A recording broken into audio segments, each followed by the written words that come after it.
叫谁不叫了？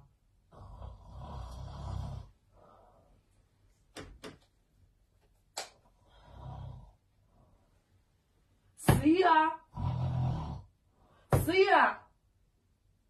这谁多响？嗯，谁呀？醒醒醒醒醒醒醒醒！弄啥呀？姐姐，你干啥了啊？咋了？谁个叫吃这大的葫芦啊？叫谁不叫了你？我打喉咙也热呢。我嘴里是。咦，真恶心！你还流口水了，真恶心呀你！你做了啥美梦啊？你快点塞呗！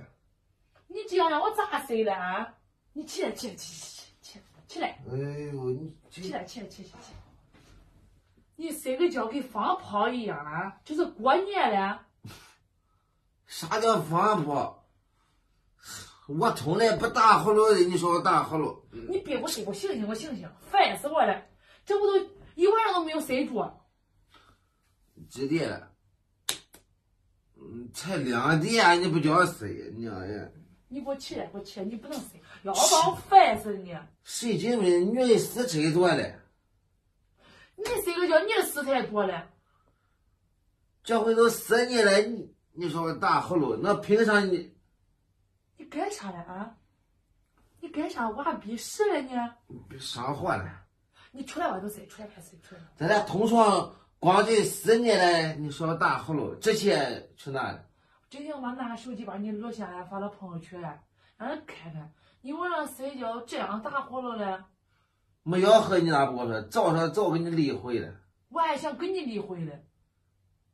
小一点，睡觉别再烦我啊！你给我起来吧，你出来了，再给我吃葫芦试试啊！你没呀？你咋不说嘞？谁没呀？有口臭，别给我说。你还有口臭？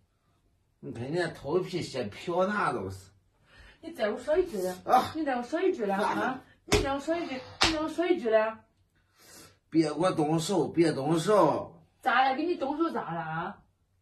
说你个刚一狗肠！喂，真恶心呀你！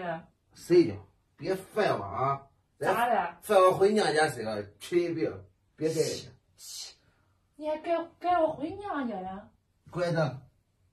你再吃葫芦试试，再给我吃葫芦还踢出外头了。你睡家头，别烦我！家丑屋那一大爷还笑话我。自己啥样自己不知道。不该，烦死人！